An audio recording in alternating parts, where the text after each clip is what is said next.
Hey folks, welcome to Your World with Prakash Kapila. In this episode, we'll have a very good deep dive into the things that is raging across the world right now. That is with respect to the financial systems, with respect to US financial system, particularly the small banks. And we will be going into the details of what happened with Silicon Valley Bank, especially because that is the biggest bank failure so far. And what actually happened and how it all turned out. What are the events that happened and uh, what is the solution for it? Okay, so to give you a brief idea, around March 8th, the stock price of Silicon Valley Bank, SIVB, it was around $108, $110. March 8th. By March 10th, it became zero. March 8th, it was more than $100. And March 10th, it is total zero. What is the market cap? $6.8 billion. $6.8 billion wiped out in one day. That is the market cap. Market cap means the value that shareholders or the equity holders give to a particular entity or a company is called market cap. The stock price into the quantity of float is the market cap. So to give such a huge fall of close to $6 billion, 6.8 or $7 billion is unprecedented, and it didn't happen for like a lot of time, except that of like Citigroup way back around 2008, 2009. You can't find such a huge drops happening in the recent past. So why did this happen? This happened because there was a bank run. Okay. Now, what is a bank run? A bank run is like COVID for simple reasons. You know, when COVID comes, a person dies, a Delta or something like that. If COVID catches, the person dies. And before the person dies, the COVID actually multiplies within the body, right? So like that, that's called contagion within the body. Now that contagion happened on a scale that Silicon Valley Bank couldn't sustain. So in span of just 5 to 6 hours, there was a drop of $42 billion. $42 billion were wiped out from the bank assets. So that means a lot of people just took out those money all of a sudden. Now, why did this happen? Why did all of a sudden someone took out the money and went away? We take one step behind that. So on March 9th, people started taking out money, and so the stock price fell. So before March 9th, March 8th, the company said that we have faced $1 billion loss, $2 billion losses, and we are going to need to raise capital. We will sell some stock and we'll raise a capital, $2 billion.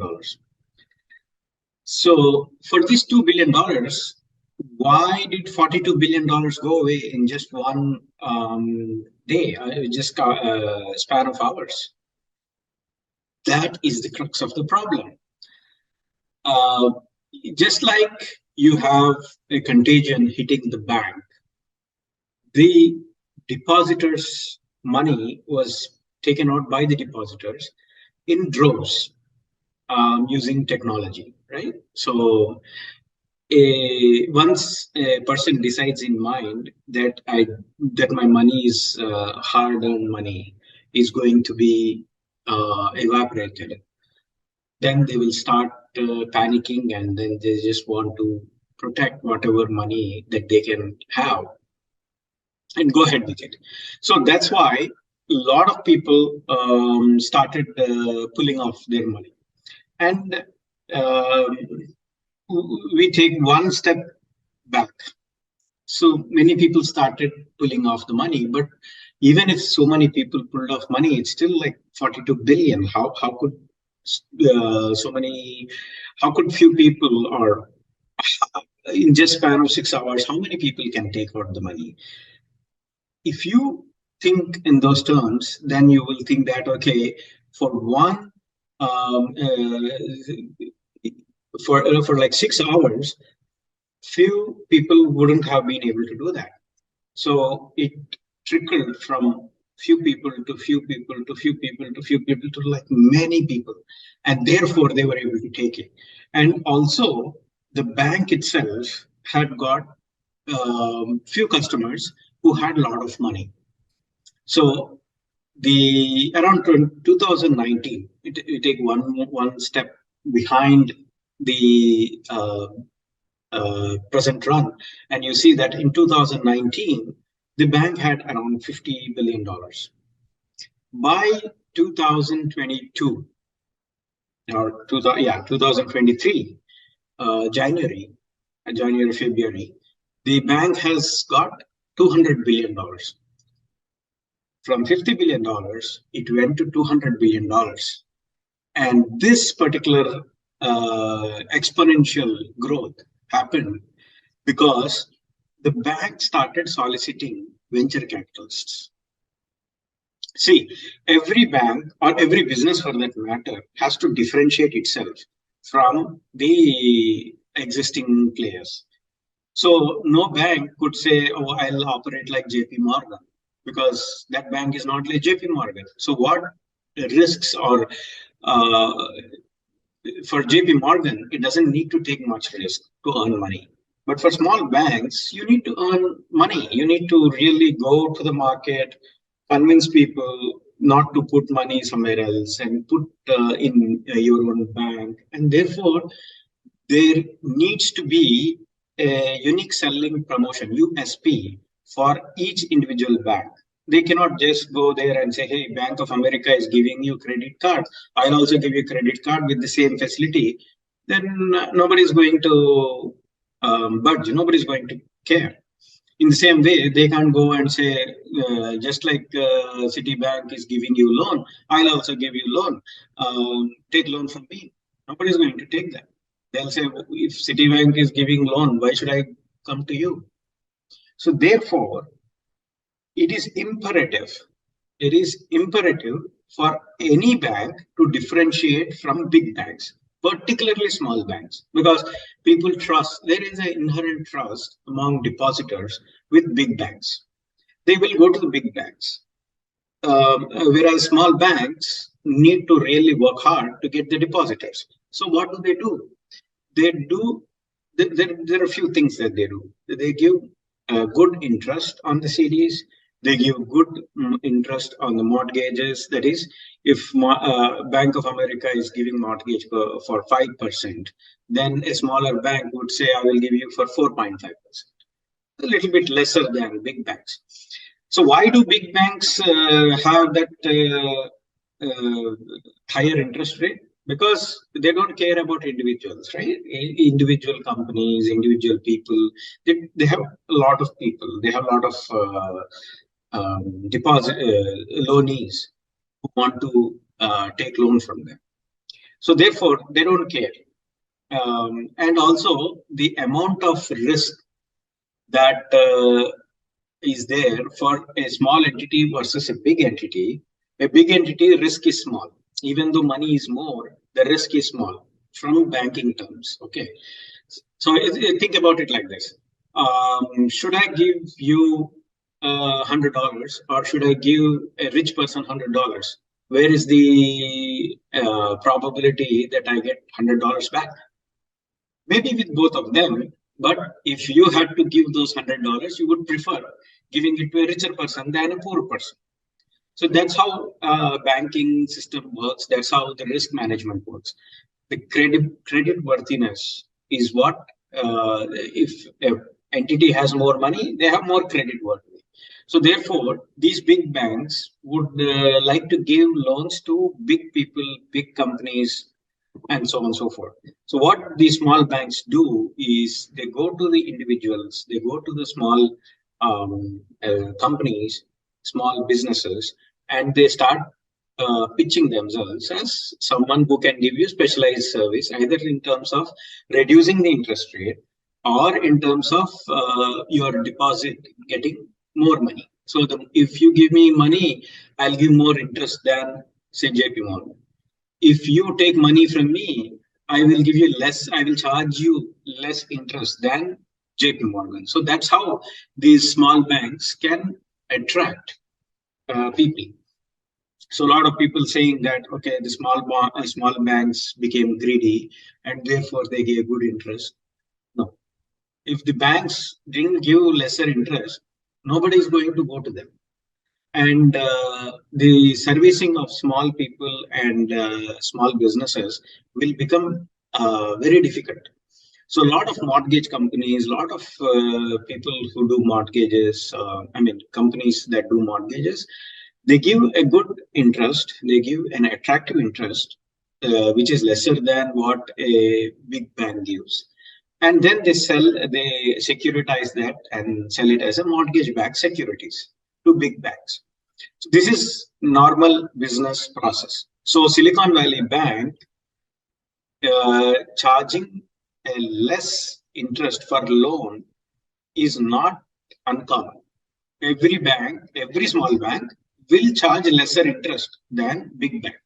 That is the bottom line. Otherwise, nobody will even look at them. Number one. So number two is these Silicon Valley Bank. What did it do? It went to these venture capitals and it said, "Hey, you can put money with us. We'll give you attractive interest on the loans you take, and we will also give loans on your illiquid. That means not the stocks that they can't sell outside on free market.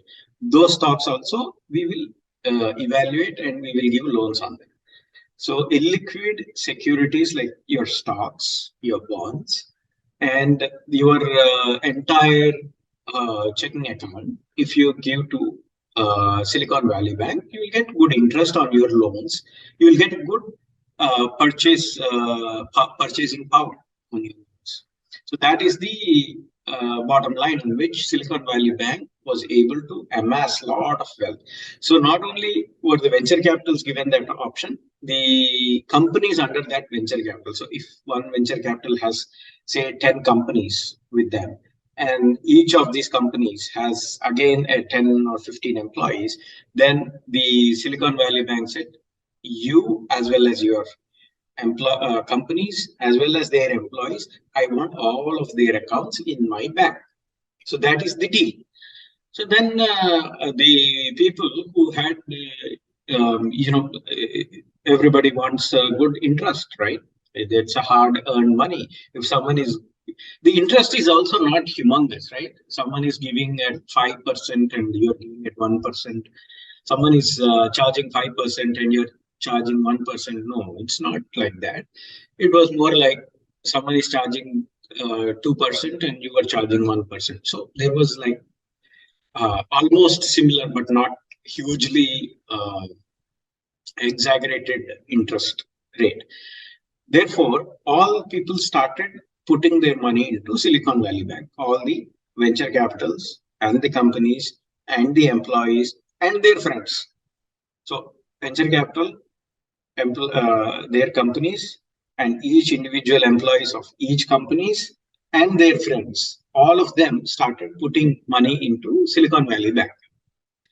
So what happens when one venture capital guy says move, then all the company within that venture capital and all the people working for the company, all of them move in one row, in one instant. So therefore, the fall of $42 billion within span of 6 hours, or how many hours, happened because all of them moved in a drove. And added to that, there is a public information called 8K that the Silicon Valley Bank had to file. So previously, a lot of people didn't know what was happening in banks, what is 8K, what is 13HR. Only finance guys and wealth professionals used to know. But with internet, with YouTube, with Facebook, everybody started, understanding what this is, and they figured out that this is not rocket science, right? 8K is not a rocket science. 13 HR is not rocket science. These are all documents that every company has to put in the SEC website. So everybody has access to it. Even you can have access to any company's 8K, sitting anywhere in the world. SEC can you just have to go to sec.gov. You say I want this company's 8K, and you'll get that 8K document. So the information previously unknown to normal people is now known to normal people who can identify what is. I mean, the people who are venture capitals, people who are having their own companies, they're smart guys. People working in startup companies, they're very smart guys. They do understand things very quickly. So this is not like your, say, for example, a software engineer in a normal company and a software engineer in a startup company. A software engineer in a startup company can easily understand things more quicker because they are exposed to different things in their day-to-day job activities. Whereas in big companies, these software engineers or these professionals are only limited to that particular area. Since these guys have a varied knowledge, they are quick learners and they can easily understand what is happening. So all of a sudden, you have a lot of traders. These software guys, they are all traders. They're not. They became traders, and they say, "Okay, I mean, I understand that you need money, so I am not willing to give you money. I just have to pull away my money." So like that, all the people started moving the money. They're all smart people. They understand the financial aspects, and they move money very quickly. That's the difference. That's the second difference. The third difference of why this happened in such a quick succession, such a quick way, third point is everybody can now just move the money by click of a button. So the movement of money, you don't have to go to the clerk, you don't have to go to the teller and take out the money. You just have to open your mobile and do whatever. The other thing is there is social media, YouTube, Facebook, WhatsApp, you name it, TikTok, you name it, right? So any information that is there somewhere is percolated across the people. So all these things add up to one thing in marketing, which we call word of mouth, right? So few of the, say, for example, a good movie has come. A lot of people will say, hey, this is a good movie.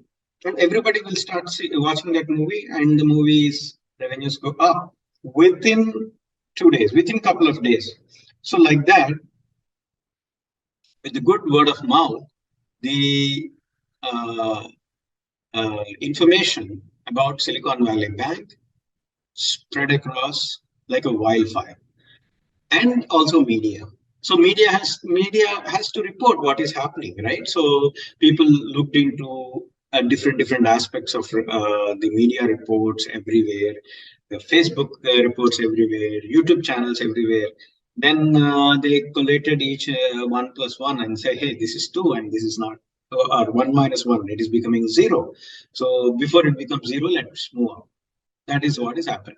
So what should have happened to the banks is not after the information has gone away. It should have happened before. Now, when it was happening before, there were other players in the mix called Fed, FDIC, which did not supervise the things properly, and it was not implemented properly. That's what the FDIC vice chair, FDIC chair, as well as Fed vice chair have said in the meeting today in Congress and in Senate. So that apart, we'll go into that later. So why did this need happen that it had to raise money all of a sudden? So here comes the most important part. The bank did not invest in risky, that means high returns, high losses kind of we call securities, but it's more like bonds or stocks, right? It didn't do that.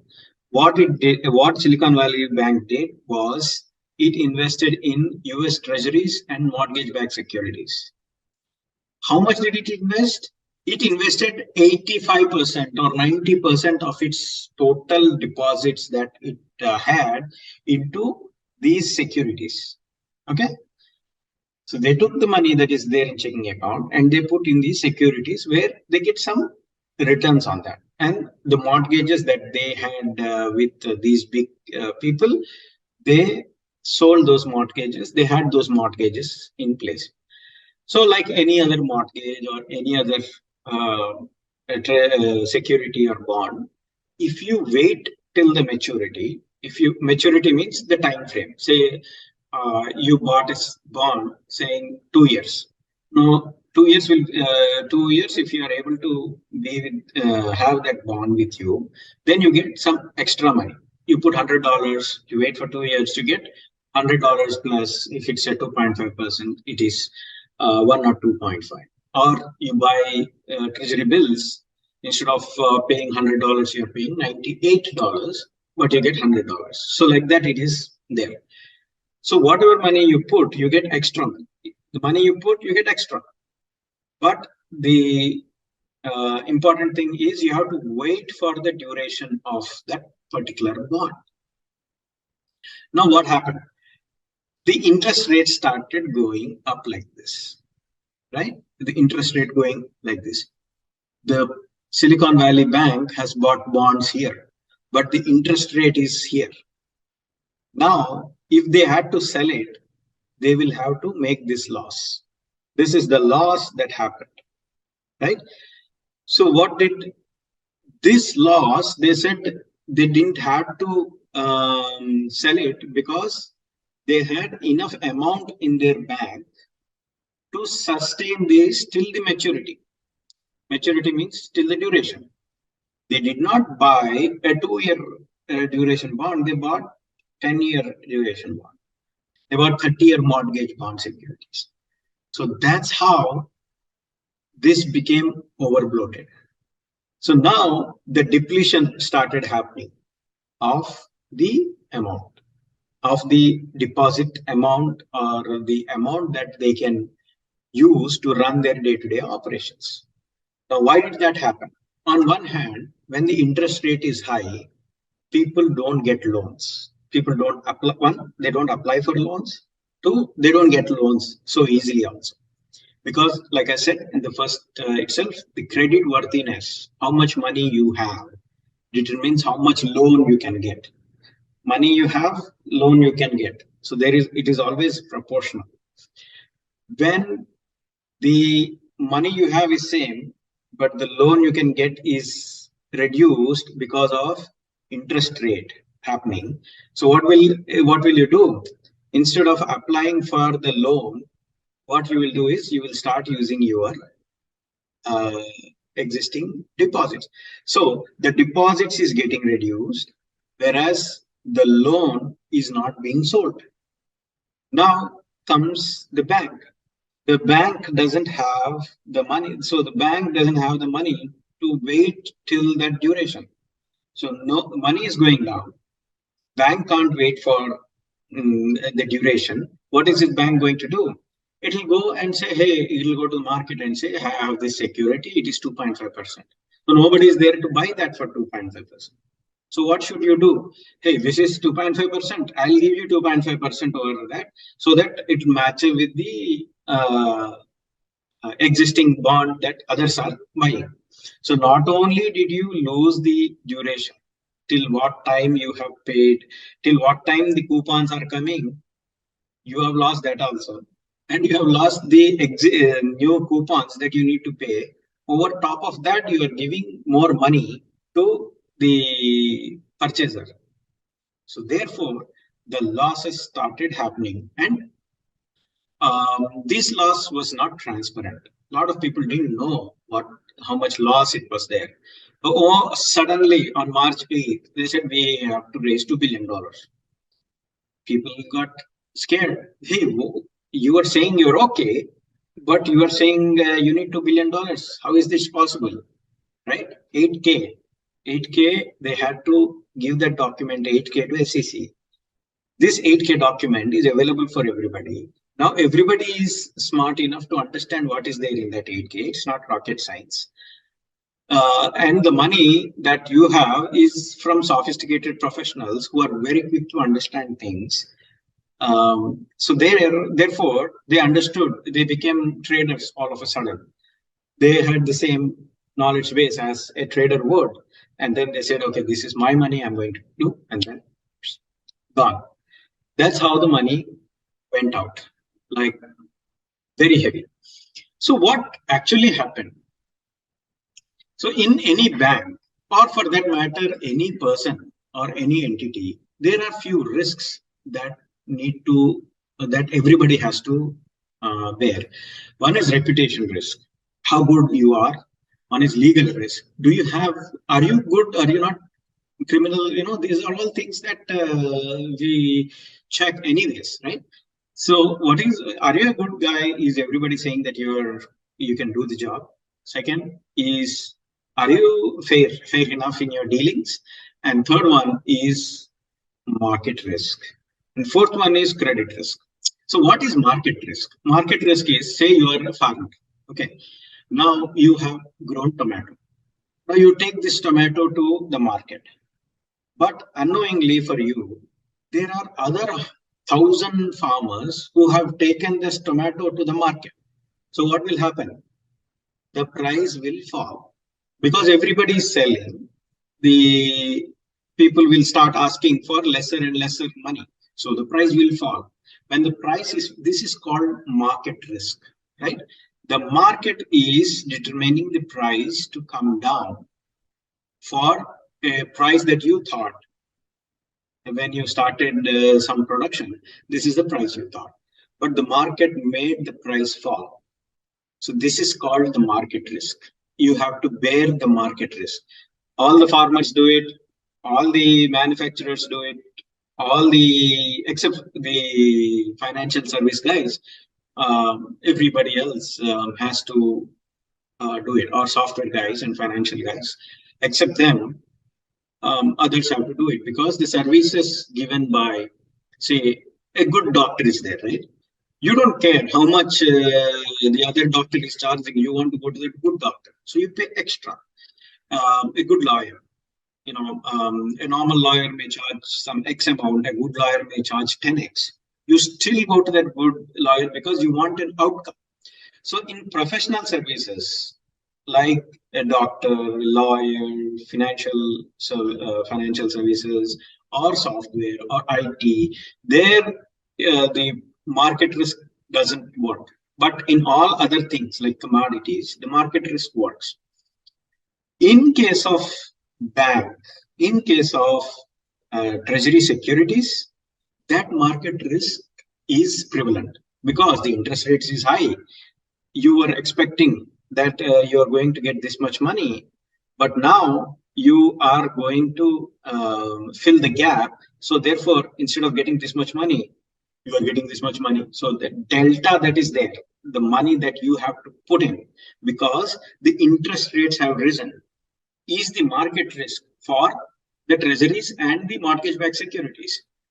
So therefore, the market risk has come into play because the interest rates have risen. Otherwise, the bonds are good. So when they bought the bonds, right, they were buying the bonds in 2021 or 2020. So 2020, nobody thought that interest rates will go up.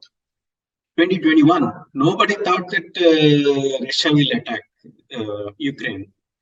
No, so around 2019, 2020, 2021, nobody thought that the rates would go 20 times. So 0.25 to 5% interest rate is 20 times. And every time, and also it was not known. And even if Powell is your friend, Fed chairman is your friend, they won't tell you, right? I'm going to raise rates before the raising rates. It's all secrecy. So nobody knew what the end rate was. What the starting rate of 0.25, it kept on increasing, and nobody knew that it will go till this much. Everybody thought that from 0.25, oh, you raised this much. Okay, fine. They thought, okay, this is the delta. Okay. Next meeting happened, they raised this much. So it was like a frog in a container, and you're heating that kind of frog in a water container, and you're heating that water. So what will frog do? The frog will not jump because it is getting accustomed to the heat. It'll say, okay, this heat I can sustain, this heat I can sustain, this heat I can sustain. That is what happened with Silicon Valley Bank. They thought that the rates, the end rate would come down. Every media guy was saying that it is going to come down over a period of time.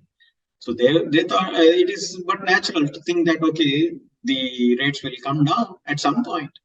So they waited for it, but they waited for more time than they thought. At least they thought, okay, this will be over, we'll be able to sell, the margin of loss will be less. No, every month the interest rates kept on increasing, and by the time you look back, it is 20 times more. 0.25 to 4.75 or 5. 0.25 to 5 is 20 times. Nobody can accommodate, nobody can plan that interest rate will go up 20 times for the rate for which you have bought. That is the biggest failure of Fed, I will say, that you have not told why the rate, what percentage of the change will happen at what time. So you didn't have a benchmark saying that, okay, my inflation is 10. Paul Volcker was there. He raised the interest rates, and he was always saying inflation is high. I'm going to put my interest rates a little bit more than inflation. So everybody was looking at inflation and said, okay, this was accommodated. And even at that time, few banks have failed.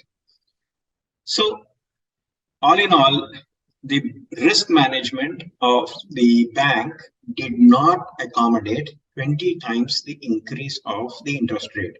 It is a bank failure. It is a management failure. Definitely, because they didn't envision this, particularly when they knew that there is something called interest rate risk. So interest rate risk is the market risk associated with the treasury bonds, with the mortgage-backed securities. Everybody just says, okay, fine, because it doesn't raise. For 12 years, it didn't raise. How is it going to raise now, all of a sudden like that? People didn't accommodate for that, and that's a fault by the management. So now, is this? So what happened? There was no transparency between the bank. What should have happened? Hey, my securities are at X level. I have to, the market is at Y level. So I have to give the gap of X minus Y. That should have been propagated, that should have been transparent to people and to the risk and to the management and to the board. And they said, hey, this may keep on going up. What are you going to do? Someone is going to ask that. So at that point of time, they would have been forced to either liquidate it early enough or do some hedging on the particular security. They didn't do either of them. and therefore it is the bank's failure. No doubt. I mean, you can't expect the Fed to dance to you. You have to dance to them. Government is not going to dance to you. So they have their own way of dealing things. You should always be in line with what is happening at the macro level. So you should understand those macro levels and you should do it. So what could have been done um, with so much of interest, with so much of interest rate hikes, so much of interest rates going up? What could have been done? What should have been done? First is you have to identify these risks. You have to measure how much changes were there. You have to then say, okay, I have some 200,000 securities, and for each of these securities, this is the amount of money that I may lose. I should have capital adequacy. So instead of buying 80% of the uh, total deposits into the securities, I should have kept some amount in spare, at least when the interest rates have started rising.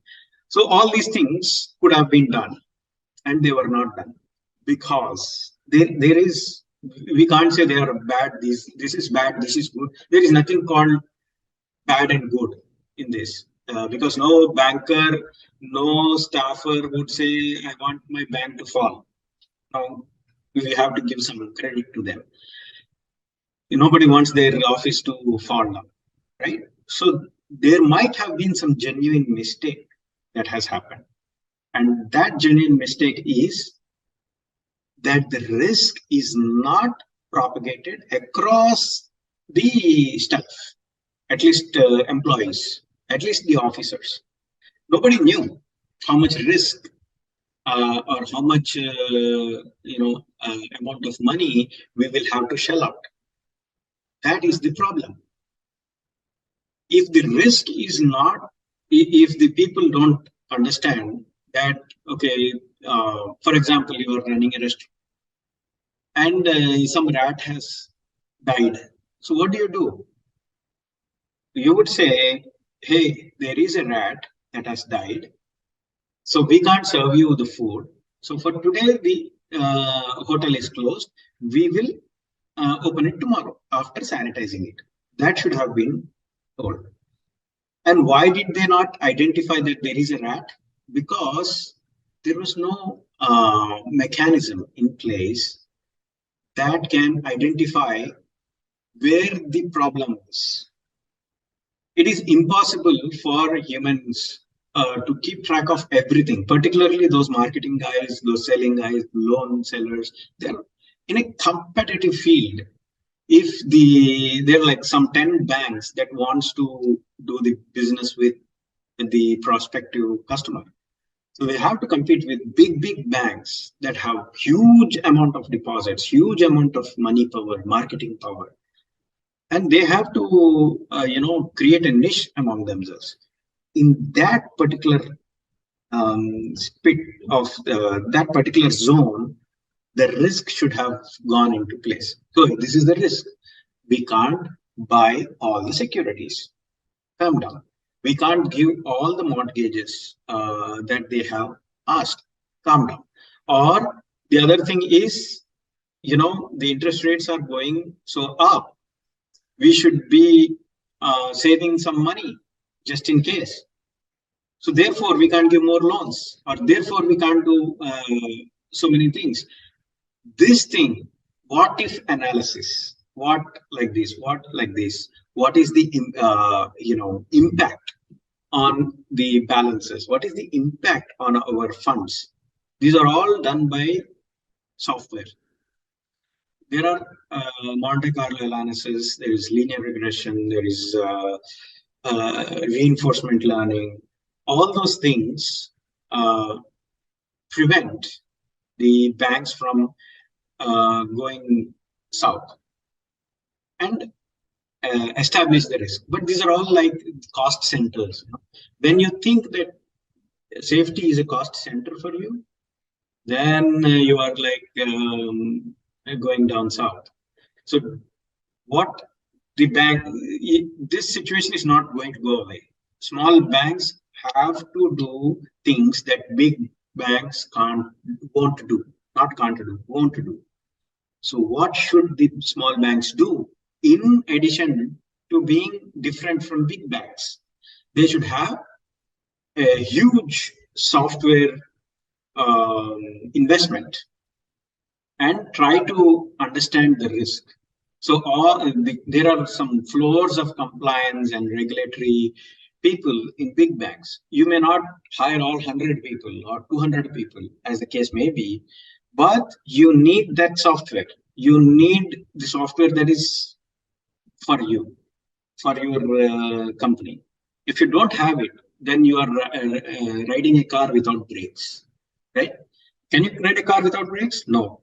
In the same way, you have to look into these capital adequacy, these risk measures. These are not cost centers. These are your brakes. They break you. The brakes are more important to car than acceleration. They prevent, at least you don't die, right? With proper brakes, you don't die. You may not move as fast, but you won't die. But if you don't have brakes, then there is a heavy chance that you are going to crash. So small banks have to invest money in technology so that they can come up with the same regulatory and compliance procedures that big banks are doing. There is no running away. Now the compliance has become your marketing tool. Okay, people will have credit worthiness. What is the basic thing between the market risk and credit risk? If you have credit risk, you're dead, right? Nobody is going to give anything to you. You can't do business. So don't take your business from other risks to credit risk. That is a no-no zone. As long as you are able to manage your credit risk, then you're fine. Say, for example, what is managing credit risk means? Say you are getting $1,000 and you are going for a loan.